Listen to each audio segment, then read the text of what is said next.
I was 38. Yet, whenever I caught a glimpse of myself in the mirror, I was always surprised by what I saw.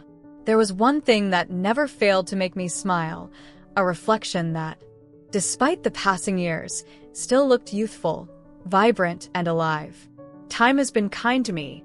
Years of consistent workouts, a diligent skincare routine, and a lifestyle grounded in health had paid off. I'd invested so much time into making sure I kept my body in top shape that even now, at 38, I felt more like a woman in her 20s. It wasn't just about looking good, it was about feeling good, and I felt strong. Nathan, my husband, was always the first to tell me how beautiful I was. He'd say it with such sincerity, as if he could see every little detail, the glow in my skin, the way my eyes sparkled when I smiled. But honestly, his compliments had started to feel distant. With his endless work commitments, his long hours, and his business trips, there were more days than I cared to admit when I felt like I was living in a parallel universe, one where he was present physically but not emotionally. His words were sweet, of course, but they often fell flat, like echoes in an empty room. But that morning, everything felt different. Nathan had left early for work, as he always did. I'd woken up before the alarm, lying there for a moment in the quiet, just listening to the soft hum of the house. The stillness was rare, and I found myself savoring it. In those moments, it was just me alone with my thoughts, my reflection, and the morning light gently spilling through the curtains.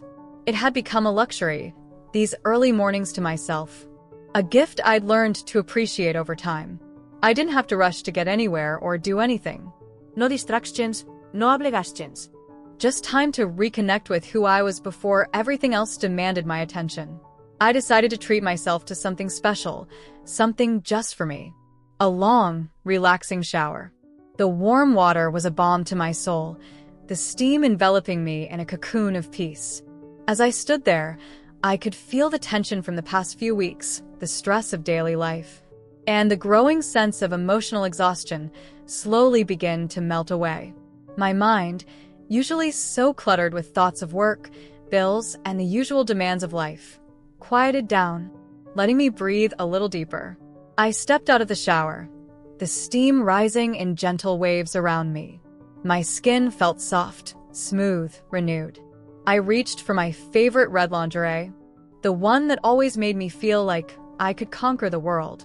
The color was bold, fiery, so different from the soft, muted tones I often wore. It was powerful, unapologetic. When I put it on, I didn't just feel beautiful. I felt strong, empowered, like I could take on anything. As I wrapped a towel around my damp hair, I stood before the mirror once again. It was time to peel off the face mask I'd been wearing, a moment I usually dreaded, but today, I felt oddly calm. As the mask came off, I wiped my face, feeling the coolness of my fingers against my skin. And then I paused. There was a strange stillness in the air, a moment of clarity that made me stop and really look at myself. My reflection caught me off guard. Nathan wouldn't get to see me like this today. He was already at work, as always. The thought flickered through my mind for a second, but I quickly pushed it aside. He had never been one for lingering moments, for noticing the details. The kind of details that made me feel seen, that made me feel cherished. But as I stood there in front of the mirror, a wave of realization hit me.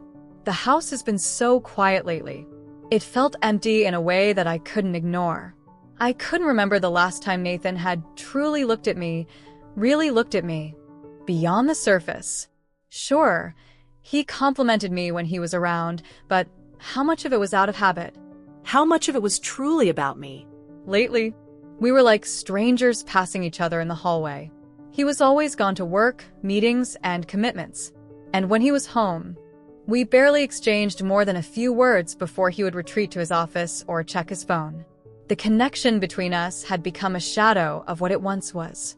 There was a growing distance, one that gnawed at me, but that I couldn't quite address. I had tried to engage, tried to talk, but the responses were always distracted. I wondered more and more if Nathan even noticed it too. But that morning, as I stood there in my red lingerie, looking at myself in the mirror, something shifted within me. It wasn't just about the reflection staring back at me. It was about who I had become. The years had shaped me into someone who knew her worth, someone who had worked hard to take care of herself, not just physically, but emotionally and mentally too. The woman in the mirror wasn't just a reflection of the outside. She was a symbol of resilience, of strength, of self-love. Still, there was that small, nagging voice in the back of my mind that couldn't shake the thought. Would Nathan even care if he saw me like this? Would he notice the effort, the way I had invested so much in myself, in us, even when he seemed so distant? Would he remember what it was like to truly see me? Or had the distance between us grown so wide that the woman in the mirror was a stranger to him now? Just another passing moment in his busy life? For a brief moment, I allowed myself to imagine it. Nathan, walking in, stopping in his tracks, his eyes catching the red of the lingerie, a smile spreading across his face. Would he pause, really pause, and see me? Would he remember what it was like to look at me with the same awe he once did? The way he used to when we were newly in love. But the thought vanished as quickly as it came. I didn't need him to validate me. I didn't need him to remind me of my worth. I already knew who I was. And still, as the quiet morning stretched on, I couldn't help but wonder if only he were here, if only he could see me now. Would it matter? The quiet hum of the house was almost deafening as I stood there, my fingers absently twisting a towel in my hands. The steady tick of the clock in the corner was the only sound filling the silence. A reminder that time, as always, was marching on. I tried to focus, but my thoughts drifted, and I couldn't help but linger on Ethan. Ethan. Nathan. He had come back into our lives not too long ago after going through some rough patches. I didn't know the details. Nathan had mentioned something here and there, but I hadn't asked, and Ethan hadn't shared. It felt like he was still adjusting, still trying to figure out how he fit into the pieces of a life that had changed while he was away. For weeks, I'd tried to adjust to his presence, his quiet footsteps in the hall, his voice barely rising above a whisper at dinner. I'd been so used to Nathan and me, our rhythm, our routine. The silence between us was comfortable, familiar. But with Ethan there, everything felt just a little bit off. Like something was missing, or maybe something was new. I didn't know. I didn't know how to describe it. And then there was the house. It had never felt quite the same. Where there had once been the space for just Nathan and me, there was now this third person. A soft scrape of footsteps. I turned sharply, not sure what I was expecting.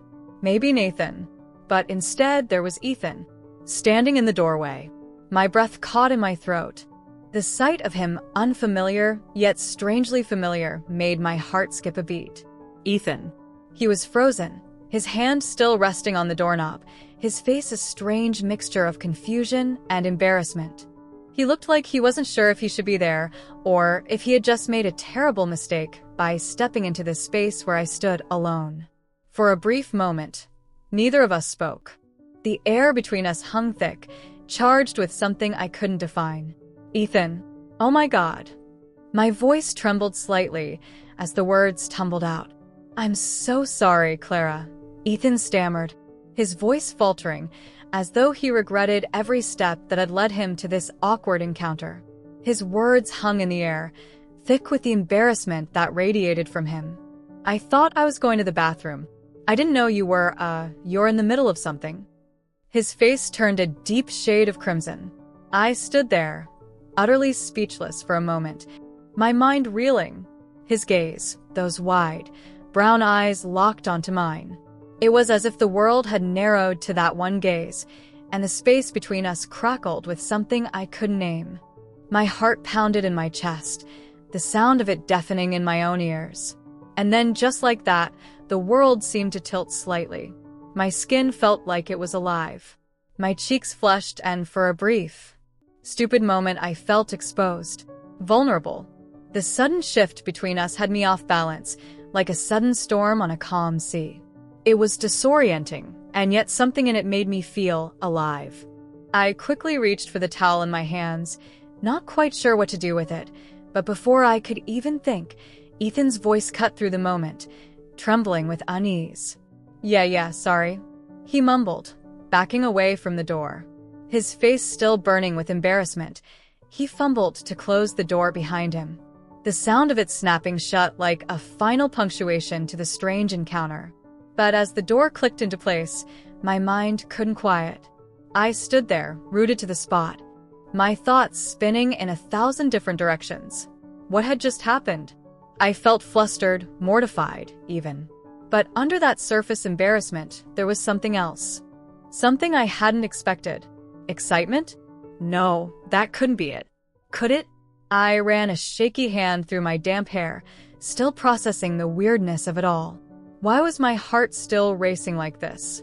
Why did it feel like the air had shifted in a way that had nothing to do with the room itself, but everything to do with him?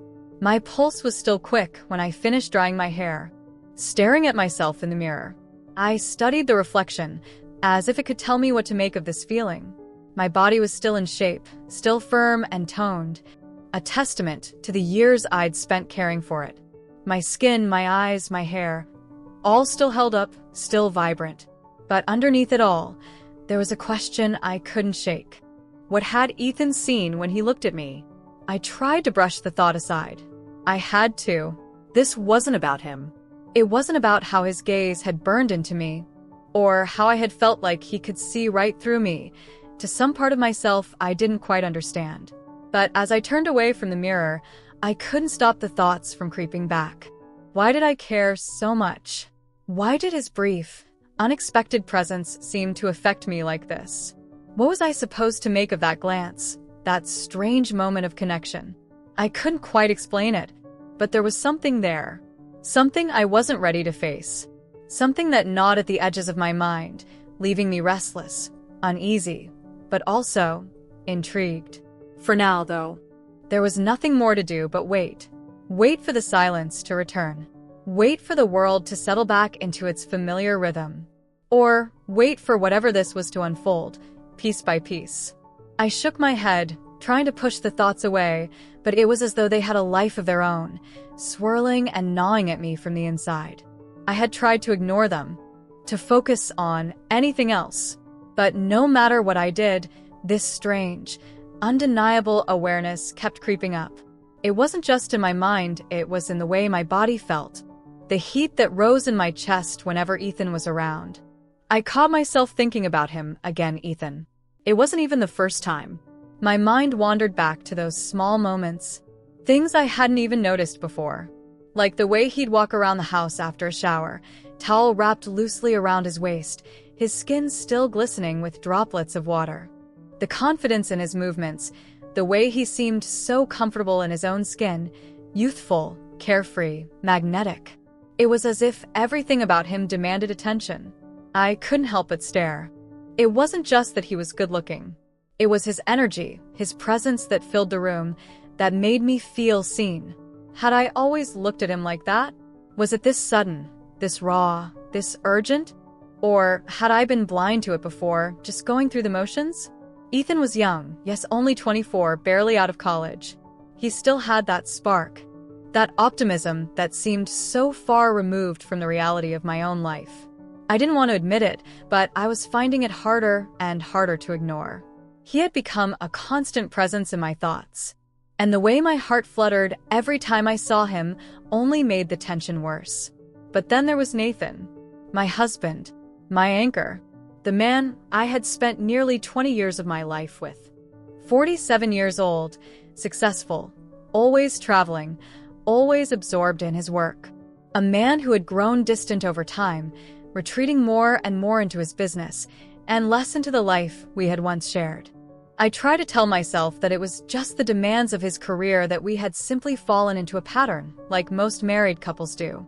But the more I thought about it, the more I realized I didn't know the last time he had really looked at me not like he used to, not with the warmth, the admiration, the passion. Was he even aware of me anymore? I stood at the kitchen counter, chopping vegetables, the sharp sound of the knife cutting through the quiet of the house. I glanced over at Nathan, who was in his office, hunched over his laptop. His focus was entirely on the screen, his fingers flying over the keys. I felt a pang in my chest. It was as if I was invisible to him. How long has it been like this? Days? Weeks? Maybe even longer. I didn't want to admit it, but it hurt. I had dressed up for him earlier that evening, just hoping that he might notice me again. I'd chosen a red dress. The one that used to make him look at me like I was the only woman in the room. I had put effort into my makeup, the smoky eyes, the deep red lipstick that always seemed to spark a fire in him. I had styled my hair with care, wanting to look beautiful for him, wanting to feel desired. But when it was time to go to the party, Nathan had other plans. His voice had been cold, disinterested when he told me he couldn't make it, that he was meeting some clients for a late dinner. I had tried not to show how disappointed I was. I had even told him it was fine, that I'd go alone. But inside, it felt like a part of me had withered. There I was, standing in front of the mirror, a woman who had once felt adored, but now felt invisible, even to the person who should have noticed the most. The night dragged on. The party was a bust. It was supposed to be a celebration, a chance to reconnect with old friends, but it felt hollow. I laughed when I had to, made small talk, and pretended I was enjoying myself, but my mind kept drifting back to the emptiness of my own home, the loneliness that had become a constant companion. The whole time, I wondered why I even bothered. By the time I got home, I was drunk tipsy at first, and then far beyond that. The alcohol burned in my throat. But it was the only thing that seemed to numb the ache inside me. I stumbled through the front door, my red dress now feeling like a joke, the makeup smeared and fading, my hair limp. I could barely look at myself in the mirror, the reflection mocking me. What had I done it for? I slowly undressed, the red dress slipping off my shoulders and pooling around my feet. The effort, the time, the energy, it had all been for nothing. I stood in front of the mirror in nothing but my black lace underwear, feeling the weight of my own loneliness settle over me like a blanket. The house was silent, eerily so. Nathan wasn't here. He hadn't even noticed I wasn't there. The sound of the clock ticking was deafening, each second stretching on longer than the last. It was as though the walls of the house had closed in on me, the emptiness swallowing me whole. I sank onto the couch, the cool leather against my skin, but the discomfort didn't matter. It wasn't just the fact that Nathan wasn't here. It wasn't just that he didn't care. It was the fact that I had spent years giving myself to him, building a life, and now I couldn't even recognize what was left. The loneliness wasn't just the absence of Nathan. It was the absence of the love we had once shared. Where had it gone? When had it slipped away unnoticed? Like sand through the fingers of time? How could we have both been so blind? I curled up on the couch, the coldness of the night seeping into my bones. I was alone, really alone, in a house that no longer felt like home.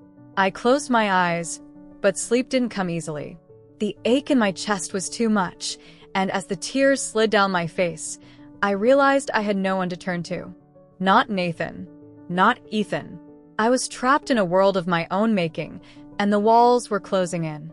I was lost in the quiet hum of the house, the muffled tick of the clock on the wall seeming to stretch the silence. The sharp scent of whiskey clung to the air around me, a reminder of how quickly things had spiraled. The bottle sat next to me, almost mocking my inability to find peace. I stared at it, trying to silence the storm inside me, but nothing seemed to help. Then, I heard a sound breaking the stillness. The soft shuffle of footsteps, tentative but steady, coming from the kitchen. My heart skipped, a flicker of recognition stabbing through the haze. I turned instinctively, and there he was. Ethan. He stood there in the doorway, framed by the soft glow of the kitchen light, looking every bit the man who had once been everything to me and yet, at that moment, felt like a stranger. His dark eyes locked onto mine, searching, questioning. I could see the surprise in his gaze, but there was something else, something deeper, a quiet concern that tugged at my chest. "Clara, are you okay?" His voice was soft, edged with worry, and something I couldn't quite place. I didn't answer right away. How could I? Was I okay? No. No, I wasn't. Not in any sense of the word. My thoughts were fractured, my emotions an overwhelming mess. I felt the weight of everything crashing down: my mistakes, my regrets, the things I'd left unsaid. But there, standing in front of me, was Ethan, his presence anchoring me, even if only momentarily. I didn't want to lean on him. I didn't want to show him how fragile I was, how deeply his absence had affected me. But the truth was, I couldn't hide from it anymore. Not now. Not with him here so close. The silence stretched between us, thick and heavy, but his gaze never wavered. It was as if he could see through all the walls I'd built, straight into the raw, trembling core of me. I wanted to look away, but something in me, a strange mixture of desperation and longing, kept me rooted in place. Ethan's eyes softened, his brow furrowing in concern. "Clara, please talk to me." I opened my mouth, but the words got caught in my throat. How could I explain what I was feeling? How could I articulate the tangled mess of emotions that had been suffocating me for so long? Then, as if driven by some unspoken force, I found myself moving toward him. It wasn't a conscious decision. It was as if my body was acting on its own, drawn to the warmth of his presence, to the safety I'd once felt in his arms. My heart pounded in my chest, every nerve alive, every breath coming faster as I closed the distance between us. His breath hitched when I stepped closer. I could feel the heat radiating from him, and for a split second, time seemed to stop. All the noise, all the confusion in my mind faded into a single, undeniable truth. I needed him. In a way that I couldn't explain, I needed him. And then, before either of us could say anything more, my lips found his. The kiss was nothing like I expected. It wasn't soft or tentative. It was fierce, desperate, as though we were both starved for something we didn't know how to name. His lips were warm against mine, and the world around us seemed to fade as everything I'd been holding back came rushing to the surface. I could taste the whiskey on my own breath, the bittersweetness mixing with the raw hunger in that kiss. Ethan's hands found their way to my waist, pulling me closer, his touch sending electric currents through my body. His lips moved with an intensity one hadn't felt in so long, and I found myself responding in kind, my own hands trembling as they moved to his chest, feeling the steady thrum of his heartbeat beneath my fingertips. There was no more room for doubt, no more room for hesitation. The world outside the kitchen, outside this moment, didn't matter.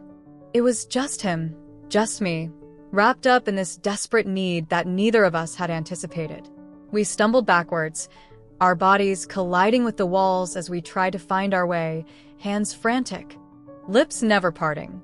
The living room was just a few steps away, but it felt like miles as we moved with a mix of urgency and desire, as though we were both trying to outrun the fear that had settled between us for so long.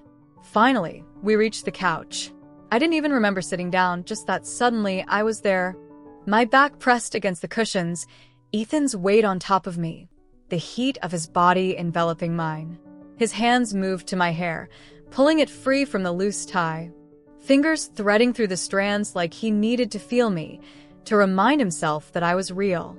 We were breathless, tangled in each other, our bodies desperate to make up for the time lost, for the words we hadn't spoken. I felt his lips against my neck, his hands skimming the curve of my spine, and for a moment, I thought I might break apart under the intensity of it all. But then, a wave of clarity hit me, sharp and cold, and I pulled back slightly, my hands pressing against his chest. "Ethan, wait," I whispered, my voice shaky, my breath ragged. He stopped, looking down at me with a mix of confusion and concern. His chest heaved with each breath, his eyes darkened with desire. But there was something else there too, something softer, something that made me think that maybe, just maybe, he was as lost as I was. "What's wrong?" he asked, his voice barely above a whisper, his forehead resting against mine. "I don't know what this is, or what it means," I said, my voice cracking with the vulnerability I had been holding inside for so long. "But I can't pretend anymore. I can't pretend that I don't need you, that I still don't want you. But I don't know what comes next, Ethan. I don't know if we can just go back." For a long moment, he didn't say anything. His gaze softened, and his thumb gently stroked my cheek, wiping away the tear I hadn't realized had fallen. "I don't know what happens next either," he said quietly. "But I'm here. For you. Whatever that means." And at that moment, I believed him. The door creaked open. It was a sound that should have felt innocent, mundane even, but in that moment, it felt like a harbinger of chaos. Nathan stood there, frozen in the doorway, his eyes wide with disbelief. His face contorted in a mixture of shock, anger, and something darker, something that seemed to strip him of all his usual calmness. "What the hell is going on here?" His voice was low, dangerously controlled, but it trembled with an edge that made my stomach tighten. There was so much pain in that one simple question, so much hurt buried in his words. His gaze flicked from me to Ethan, his nostrils flaring, as if he couldn't process what was unfolding before him. Time seemed to stop. Ethan and I exchanged a glance, brief, but loaded with all the things we couldn't say. In that moment, the weight of everything came crashing down on us. How had we gotten here? What had we done? The truth was unraveling, and with every passing second, I could feel the fragile fabric of my life disintegrating. Nathan's fists clenched at his sides. His breathing quickened, shallow, like he was struggling to keep his emotions from completely breaking free. The tension in the air was suffocating. Then, with a rawness that felt like a slap, he exploded. "Get out. You don't belong here anymore," he screamed, his voice hoarse with emotion. The words cut through me like a blade. The pain in his voice was unmistakable. It wasn't just anger, it was betrayal, heartbreak, and years of trust shattered in an instant. Ethan stood there, stunned. His face, usually so composed, was now a mirror of my own disbelief. I wanted to reach out to him, to tell him that we could explain, that there was still time to make things right. But I couldn't find the words. How could we explain this? How could we undo what had already been done? The door slammed shut behind us, loud and final. The world seemed to tilt, and the air felt thick and suffocating. We were thrown out of the house, out of the life we had known. There was no room for redemption here, no space for apologies. We were standing at the precipice of something that felt irrevocable. Outside, the yard was quiet. The usual hum of the world seemed distant, muted by the storm brewing in my chest. I could barely hear the sound of our footsteps as we stood there, staring at nothing and everything at once. Ethan's eyes searched mine, full of confusion and, maybe, a bit of fear. He had been dragged into this mess, too, and I could see the guilt in his eyes. He was just as lost as I was. I couldn't even cry. It was as if my body had run out of tears, or perhaps they had been swallowed up by the suffocating guilt that threatened to swallow me whole. I couldn't process it all. The shame. The regret. The overwhelming weight of what had just happened. How had it all gone so wrong? "I'm sorry," I whispered, the words barely audible even to myself. It wasn't a cry for sympathy. It was more like a confession, an acknowledgement of the broken pieces I was left holding. But I wasn't sure who I was apologizing to. Nathan? Ethan? Maybe even myself? My mind raced, but nothing seemed to make sense anymore. The world, once so familiar, now felt alien, as though I was walking through someone else's life. And yet, there was an unsettling calmness that washed over me, despite the storm that raged inside. It wasn't peace, it was resignation. Maybe this was the end of something. Maybe it was the end of everything. Ethan and I walked away, side by side, though neither of us spoke. The silence was thick, filled with the weight of things left unsaid. Our footsteps crunched on the gravel, the sound echoing in the emptiness. And though I could feel the enormity of what had just happened, the destruction of trust, the fracture of something once solid, I also felt something else creeping in. A shift. A strange, unsettling sense that this was the beginning of something else. What that something was, I couldn't say. The future, once so clear, was now a fog, impossible to see through. But I knew one thing. Nothing would ever be the same again. And maybe, just maybe, That was the only truth left.